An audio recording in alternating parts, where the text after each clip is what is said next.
Hola Caracola, ¿qué tal estás? Te hablo desde la tranquilidad del verano en la ciudad donde nací, Ciudad Real. Estoy pasando unas semanas de descanso después de hacer el camino de Santiago sola, ya te lo contaré como fue en otro episodio. En el de hoy te invito a escuchar a Laura Hernández, una profesora de español mexicana que conocí gracias a las redes sociales ya que es seguidora del podcast.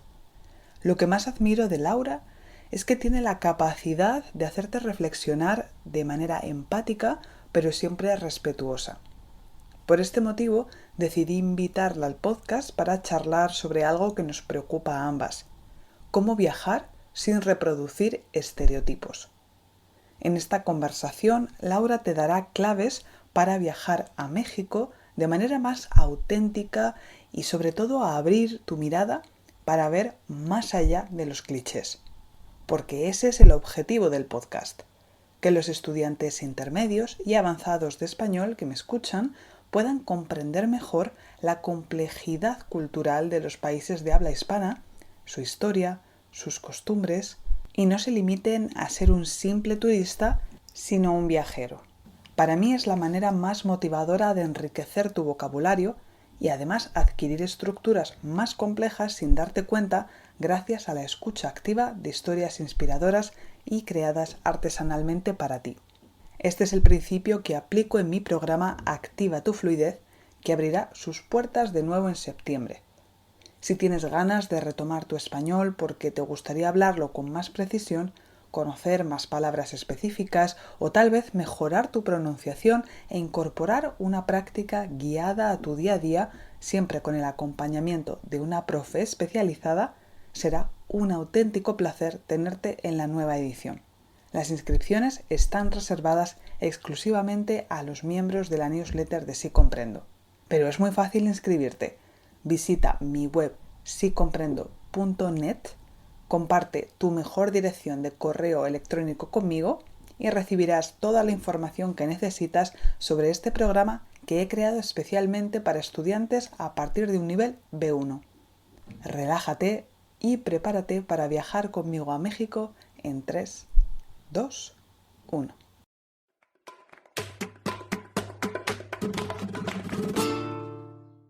Y bueno, Laura, pues bienvenida al podcast Así Comprendo. Hoy vamos a hablar sobre tu país y vamos a hablar sobre esos estereotipos que a veces pueden llegar a perjudicar la visión que tenemos de un país e influenciarnos cuando viajamos. Y vamos a intentar romper hoy algunos de ellos. ¿Qué te parece?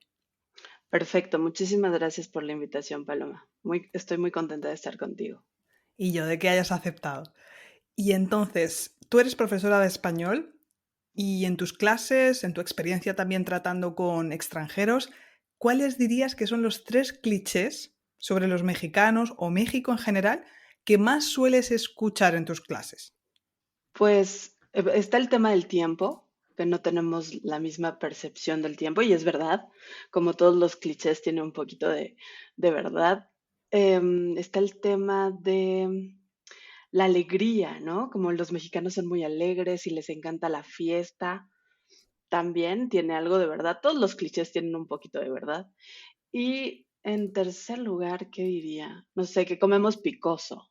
Pero eso es verdad, yo diría, que comparado, por ejemplo, con cómo se come en Europa, que es súper sosa la comida. Yo cuando comparo y vengo de México digo, pero si es que aquí no le ponemos nada a la comida, apenas sal. Sí, no, y sabes que en México, cuando lo piensas, seguimos cocinando en la mesa. O sea, siempre en la mesa hay la salsa, que el limón, que el aguacate, la cremita, el queso, lo que sea, y tú sigues preparando tu platillo a tu gusto en la mesa. Eso es muy diferente. Ajá, y esos quizás son clichés que has comentado, por ejemplo, lo de la medida del tiempo, o que comemos, que coméis bastante picoso, ¿no? Picante también se puede decir. Y eso quizás es verdad, algunos son más generales, otros quizás los descubres más al llegar, pero ¿qué visión en general tú piensas que tiene un extranjero que nunca ha ido a México? ¿Cómo se imagina el país por lo que te han contado? De, mira, yo me imaginaba que era así y resulta que pues no, no era así. Yo creo que depende, ¿no? Depende de cada extranjero. Pero está el típico cliché del mexicano con su sombrero, su zarape, el bigote y el tequila en la mano. Ese es el siempre cuando ves algo que no es mexicano, que habla de México, tiene alguno de estos elementos. ¿Y eso dirías que en general es una visión positiva, negativa del país? Pues yo he estado investigando un poquito sobre el origen de este cliché y en realidad es bastante violento. Resulta que a principios del siglo XX, los viajeros americanos que pasaban por los pueblos mexicanos fronterizos veían a gente dormida en pleno día, dormida en las calles o en el campo. Y entonces así se desarrolló el cliché de, los mexicanos flojos con su zarape cubriéndose del sol y con su tequila al lado, ¿no? Pero es una parte de la historia. Cuando ves la realidad es que esos mexicanos eran personas trabajadoras, ¿no? Personas que trabajan en el campo, que se levantan a las 4 de la mañana y por supuesto después de estar trabajando todo el día al sol, pues sí, se acostaban a dormir un ratito, una pequeña siesta, pero qué paradójico, ¿no? El contraste de que los mexicanos son flojos y duermen al lado de su cactus, pero en realidad se levantaron súper temprano a trabajar la tierra y cultivar los vegetales que te vas a comer, ¿no? Exacto, Es, es es, curioso, sí. Pero es verdad que casi el sombrero mexicano, el zarape quizás un poco menos, pero sobre todo el sombrero es como uno de los símbolos de México que la gente se lo trae muchas veces de recuerdo y bueno, pues al final sí, se asocia mucho a México el sombrero, incluso es una palabra que mis alumnos de español, los más pequeños, conocen, sombrero. Y es, creo que por su relación con este estereotipo sobre los mexicanos.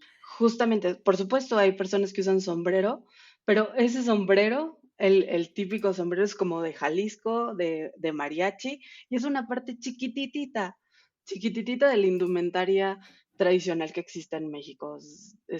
No es nada, o sea, hay tanta diversidad que es extraño que ese sea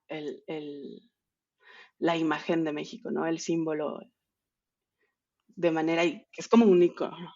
Si te tuvieras que elegir un símbolo de México o una imagen así más representativa, ¿cuál sería? Pues es muy difícil, porque si lo piensas, México son 2 millones de kilómetros cuadrados. Entonces, como idea de comparación, es como si pusieras 4 veces Francia o España. ¿Te imaginas el tamaño del territorio, la diversidad que hay, la diversidad cultural? Si en México se hablan 69 lenguas, el español y 68 lenguas de pueblos originarios. Entonces, pues culturalmente somos bastante ricos, ¿no? No, es muy difícil reducir a todo un país tan enorme y tan diverso a un solo símbolo. Es imposible. Yo, si me lo permites, diría que la comida, porque donde vayas en México se come demasiado rico. Así. Sí, pero igual la comida es súper diversa. No es lo mismo si comes, no sé, un pescadito en Baja California, a si te comes una cochinita pibil en Yucatán, ¿no?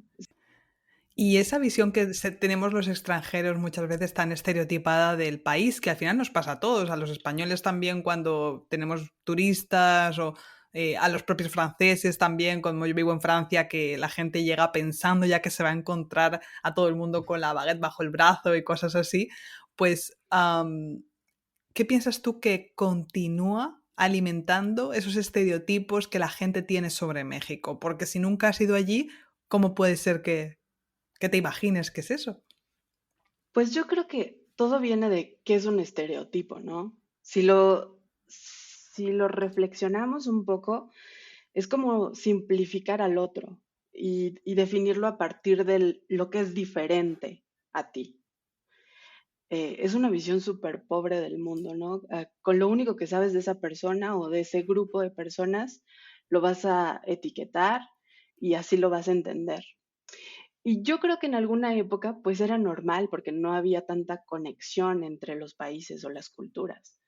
Yo, mientras pensaba en en nuestra entrevista, decía, ¿qué posibilidad habría de que tu abuela y la mía se conocieran? Era imposible, ¿no? Imposible. Y en cambio, tú y yo tenemos el privilegio de estar aquí platicando, intercambiando visiones de mundo, intercambiando puntos de vista. Y eso pues es gracias a la tecnología y es un privilegio. En este siglo ya no es posible entender el mundo con clichés. Yo de mi abuela y tu abuela lo entendería, pero tú y yo tenemos el privilegio de poder conocer a otro, de poder intercambiar con los otros, interesarnos en su cultura, investigar. Ya no es aceptable entender el mundo a partir de clichés o de estereotipos.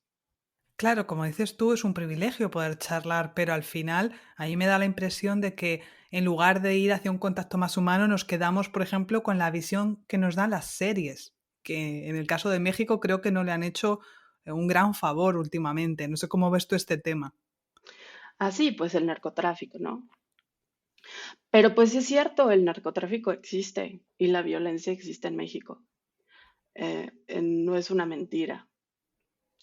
Yo tengo el privilegio de vivir en la Ciudad de México y no he tenido experiencias tan dolorosas como en otras partes del país. Sin duda tengo anécdotas que podrían sorprender a un europeo, sin duda, mucho más violentas que lo que vivió un europeo promedio, pero sí, el narcotráfico es una realidad y la violencia es una realidad en México, tristemente. No en todos lados, pero es verdad.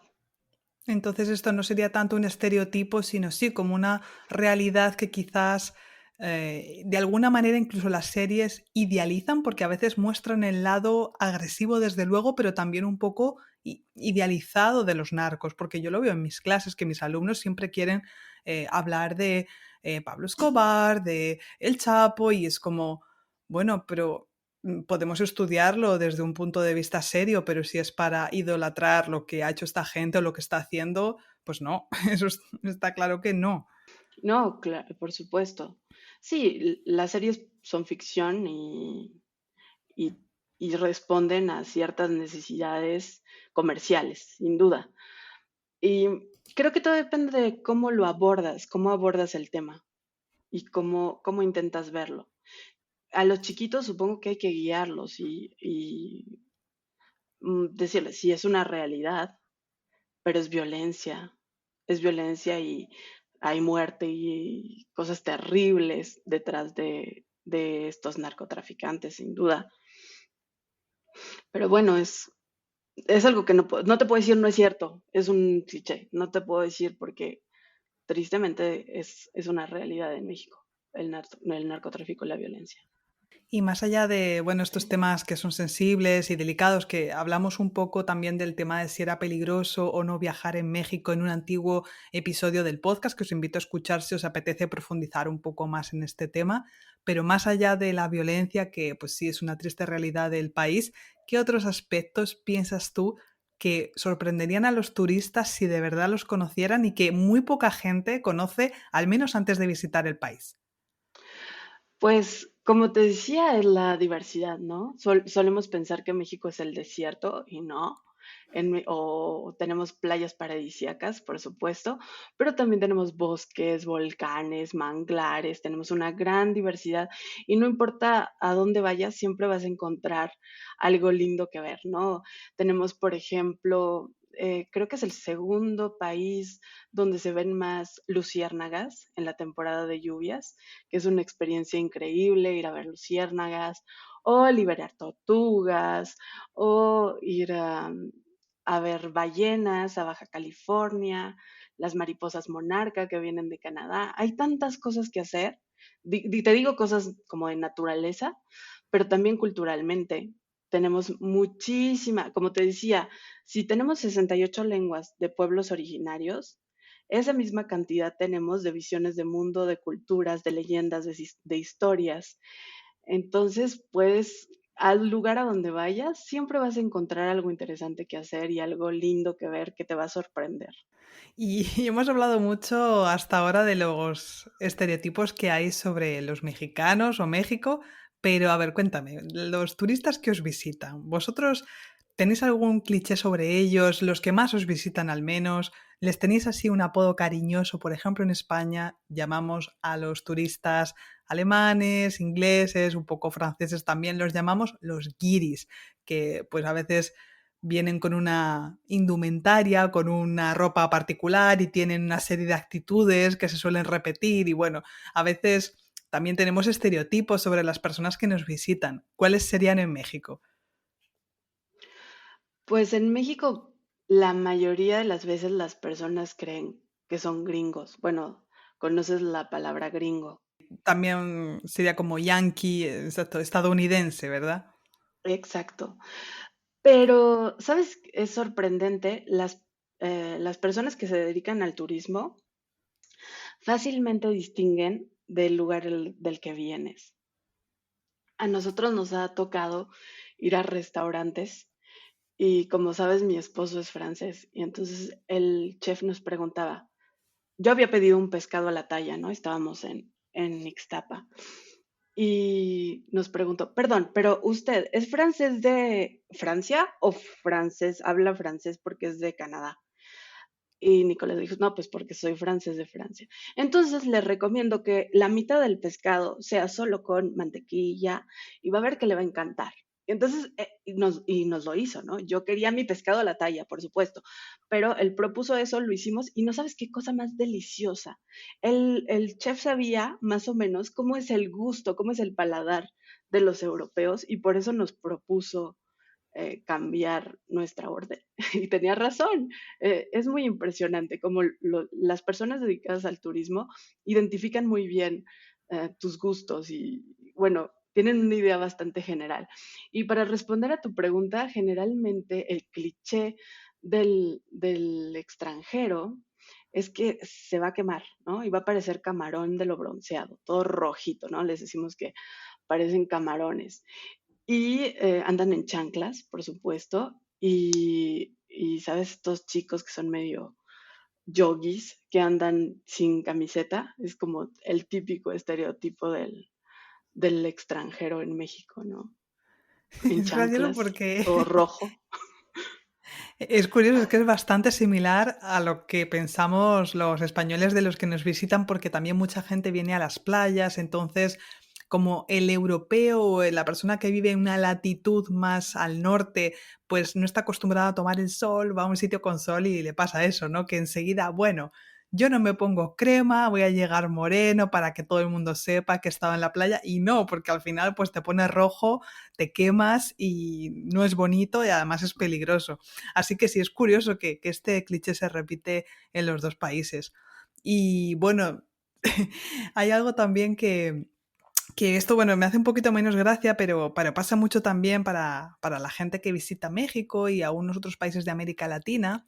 Y es que a veces siento que desde Europa hay una especie como de idealización de la pobreza. Les pasa a muchos franceses, sobre todo jóvenes, es lo que yo conozco al menos, por eso hablo de eso, de amigos míos o compañeros que me decían, ah, bueno, me voy a ir a México de viaje sabático durante 3 meses y para un poco descubrirme a mí mismo y descubrir la naturaleza y los pueblos así que están más alejados de las grandes capitales. Y cuando regresan, de alguna manera, siento que han idealizado los modos de vida de personas que viven de una manera al final muy humilde que ellos mismos pues no querrían para ellos, ¿no? Porque pues sí son quizás personas que se conforman con lo que tienen, que aprenden a apreciar su realidad porque no tienen de otra y tienen un optimismo que quizás nos falta en Europa, que en general es una población mucho más deprimida, vamos a decir, pero de ahí a idealizar la pobreza, a mí esto a veces me molesta un poco. No sé cómo lo ves tú. Pues sí, sí. Y yo creo que es porque te quedas solamente con la foto, ¿sabes? Pero si tú te acercas a las personas, les preguntas, ¿ya vendió? ¿Cuánto ha vendido? ¿Desde hace cuánto tiempo está aquí? ¿Cómo aprendió a hacer tal cosa? Poco a poco te acercas a ellos y te das cuenta de su realidad. Y como tú dices, te das cuenta de que no te gustaría vivirlo y los privilegios que tienes, ¿no? Eso es importante. Pero sí, es interesante lo que dices, porque justo con la pandemia, en México ha aparecido un fenómeno y son todos estos migrantes digitales o nómadas digitales, ¿no? Es el término, nómadas digitales, que por supuesto es muchísimo más barato vivir en México que en Estados Unidos y si puedes trabajar a distancia, pues perfecto. Pero eso ha tenido consecuencias terribles en la población de México. No sé si has escuchado hablar del término de gentrificación. Pues eso está sucediendo en varias partes de la ciudad y en varios estados. Y el problema es que eso desplaza a las poblaciones. O sea, la gente que tiene salarios mexicanos, pues ya no puede pagar los precios que pueden pagar los extranjeros que ganan en dólares o en euros o lo que quieras. Y es un problema para la población. Y no solo eso, también en las playas, en las costas, pues esto representa muchísima contaminación y daño al medio ambiente. Entonces sí es un problema que las personas vengan a encontrarse a otros países que están en crisis económica, ¿no? Es, es un problema para las poblaciones.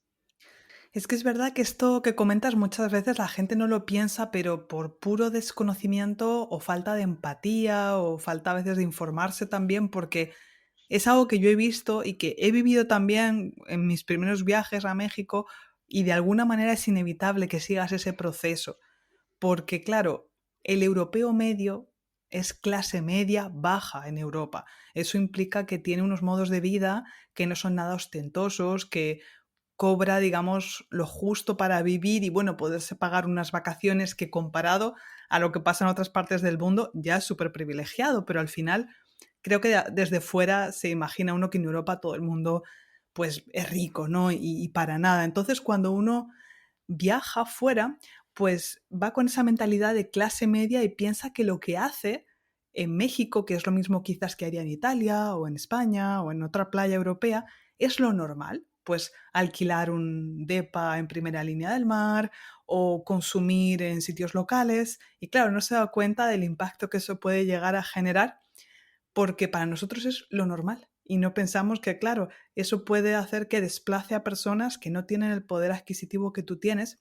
Y te voy a contar una anécdota que le pasó a unos amigos míos hace poco, a ver cómo lo ves tú, me interesa tu punto de vista, porque fueron a México hace muy poco por primera vez y alquilaron un Airbnb.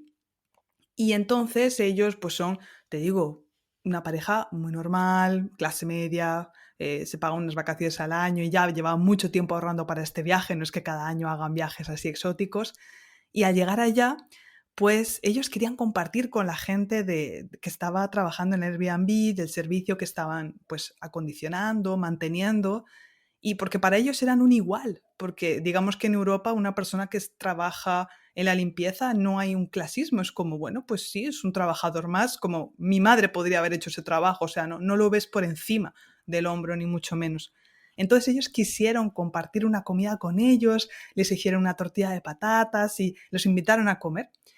Y los trabajadores fue como, se sintieron muy incómodos con la invitación y fue como, no, la rechazaron y se sentían súper apenados y como sintieron que era una falta de respeto compartir con los huéspedes, con los turistas esa comida y no lo hicieron. Y claro, mis amigos se quedaron como, ay, pero ¿por qué? Si nosotros sí venimos aquí, pero somos como ellos. Y claro, es eso, es un europeo no puede concebir que no somos como ellos. Y ellos nos ven diferentes. No sé, ¿cómo has reaccionado a toda esta historia que te he contado? No, no me sorprende, por supuesto. Es otro de los problemas en México.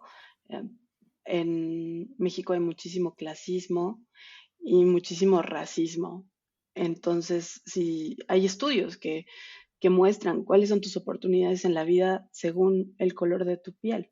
Y por supuesto, tenemos un pasado de colonización y por supuesto, pues estas son las consecuencias. Estas son las consecuencias, que las personas no se sienten cómodas con blancos, ¿no? Con personas más privilegiadas. Pero te diría que es algo que se puede romper, porque yo también soy turista y soy privilegiada y a veces llego a lugares donde notas que las personas no están cómodas, que solo están así como, no sé si te ha tocado que te dicen para servirle, lo que como muy serviciales, ¿no? Muy cortés, a sus órdenes. Y cuando tú empiezas a preguntar, es algo que hay que hacer como gradualmente, poquito a poco, no brutal, poco a poco comenzar a preguntar, a interesarte en las personas y estoy segura de que puedes llegar a convivir y romper un poquito esa barrera que está puesta pues por el clasismo en este país, ¿no?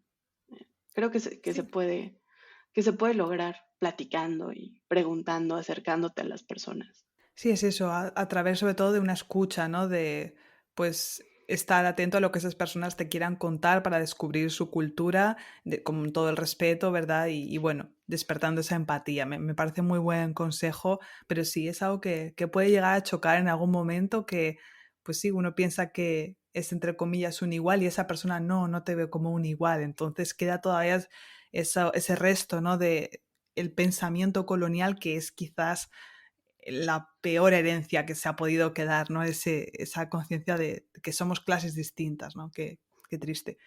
No sé si tú sabías, pero existían las castas, ¿no? Era una sociedad que estaba Sí, dividida por castas y estaba esta idea de que existían las razas y diferentes, dependía de la mezcla que hacías, qué raza pertenecías, ¿no?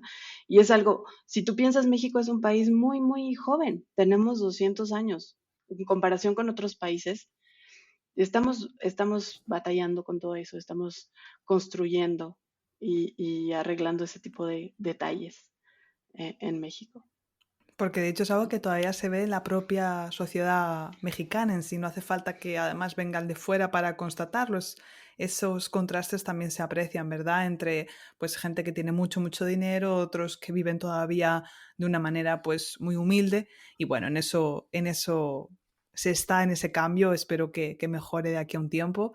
Y bueno, volviendo a nuestro tema del turismo, si tú tuvieras que aconsejar un souvenir, un recuerdo que no fuera lo típico del sombrero, el tequila, etcétera, que traerse de México, ¿qué sería? ¿Eso que tú comprarías o cómo? Ah, es interesante tu pregunta. Pues yo tengo como una lucha personal y es que le digo a todos mis alumnos, es algo que intento difundir en el mundo, y es que la vainilla es mexicana. Muchas personas no saben eso.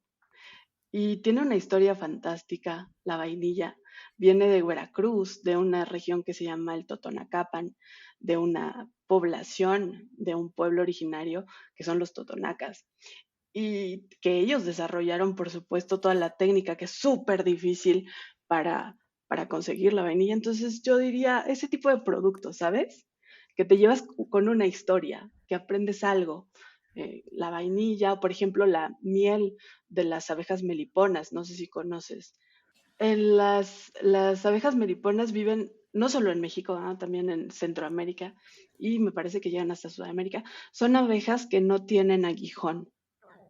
Entonces, las familias suelen tener sus panales y recuperar la miel y forma parte del, cuando tú tienes sobre todo es en el sur, en Yucatán, tienen sus solarios, sus milpas, sus huertos, también tienen sus cajitas de abejas y adoran a las abejas y es como parte de la familia y tienen esta miel melipona que es deliciosa, es una miel muy rica porque estas abejas son muy selectivas y no se alimentan de cualquier flor. Les gustan específicamente las flores de cítricos, entonces la miel es particularmente rica, particularmente. Me gustan estas recomendaciones porque yo soy fan precisamente de cuando viajo a traerme comida. Yo ya hace muchos años que no me traigo que si llaveros o cosas así. Me gusta comida porque te permite de alguna manera seguir viajando cuando ya estás en casa. Puedes reproducir un plato o puedes darle ese toque de sabor diferente y te hace pensar en ese viaje que hiciste, ¿verdad? A mí me gusta ese consejo. Sí, claro, porque además, como te digo, no solo te llevas el producto, te llevas la historia, te llevas a conocer a las personas, porque, por ejemplo, la miel de la melipona, vas a los lugares de las familias, generalmente son las mujeres que se encargan, entonces te hacen un ritual maya para que puedas acercarte y meter la mano en el panal. Obviamente, pues no es algo que haces todos los días, meter la mano y sentir toda la energía de las abejas, es algo impresionante, cómo vibran debajo de tu mano y se te quedan pegadas así alrededor.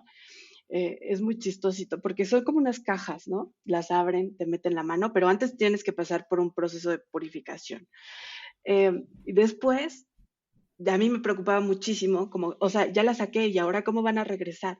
¿Sabes que son tan inteligentes estas abejas que se van al lugar donde normalmente está la caja y ahí se esperan hasta que la señora lleva de nuevo la caja ya tapadita y se vuelven a meter a su colmena? Son impresionantes estas abejitas. Voy a buscar más información y lo dejaré en alguna publicación o de Instagram o de la newsletter para que la gente que esté interesada pueda tener más información sobre esto. Y ya para ir cerrando la entrevista, Laura, te voy a hacer la pregunta quizás más difícil de toda la entrevista. Prepárate.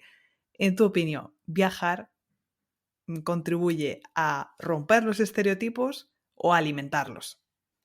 Yo creo que depende de cómo viajes, porque claramente cuando, con la anécdota que te contaba al principio, los viajeros que venían a Estados Unidos solamente pasaban y veían sin ver la realidad de las personas, decían, bueno, los mexicanos son flojeros y flojos y dormilones.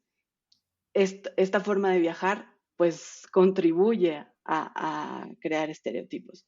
Pero si tú viajas, te interesas, investigas, sabes a dónde vas, te acercas a las personas, algo que yo recomiendo muchísimo es antes de llegar, pregunta qué puedes hacer, investiga por Facebook. Muchísimas personas tienen Facebook comercial, ¿no? Donde ahí puedes planear tus experiencias, los lugares a donde puedes ir. Lo empiezas a planear desde antes y cuando llegas ya estableciste una comunicación, ya saben quién eres, entonces son muchísimo más abiertos y tienes un acceso mucho mejor a la cultura y a las personas. Sí, yo creo que si quieres viajar, un consejo también que daría es como no vayas a lugares que son demasiado caros para los locales. O sea, no contribuyas a la gentrificación. Si tú ves un lugar donde solo hay extranjeros, ahí no es. O sea, ahí no vas a encontrar México.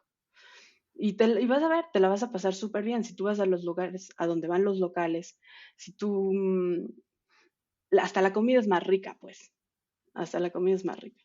Hay que, hay que explorar, hay que investigar y sobre todo hay que pensar que los estereotipos no llevan a nada bueno, porque a mí me gustaría señalar esto. A partir de los estereotipos se forman los prejuicios y los prejuicios son el principio de la discriminación.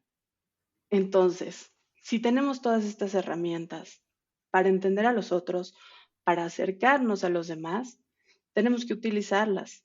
Ya no es aceptable entender el mundo a través de estereotipos.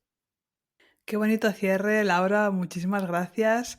La verdad es que ha sido muy interesante todo lo que has compartido, me ha encantado tu punto de vista y lo único que añadiría es que precisamente si queremos romper estos estereotipos y cuando viajamos no dominamos el español, algo importante para no acabar en esos circuitos hechos exclusivamente para turistas es aprender unas bases de español precisamente para entablar estas conversaciones. Así que invito a todas las personas que estén interesadas en tomar cursos contigo directamente, puesto que eres mexicana y seguro que les vas a poder enseñar perfectamente el español de México, darles un montón de consejos para que descubran tu país. Por supuesto, dejaré el enlace para que contactéis con Laura en las notas del podcast y además os recuerdo que tengo también un pequeño curso para francófonos principiantes, eso sí, si eres intermedio o tienes otro nivel de español, me refiero, tienes otra lengua que no sea el francés,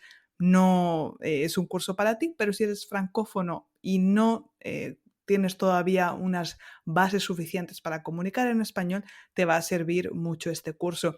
Así que, pues muchísimas gracias, Laura, por haberte pasado por el podcast. Ha sido un gustazo y ojalá nos podamos conocer un día en persona. Espero que sí. Muchísimas gracias a ti, Paloma. Un gusto. Un abrazo, cuídate. Y eso es todo. Si has llegado hasta aquí, imagino que has pasado un buen momento. ¿Me ayudas a que este podcast gane en visibilidad? Comparte una evaluación positiva en Apple Podcast y recomiéndalo a tus amigos. Gracias por hacer que este proyecto tenga sentido. Cuídate y hasta pronto.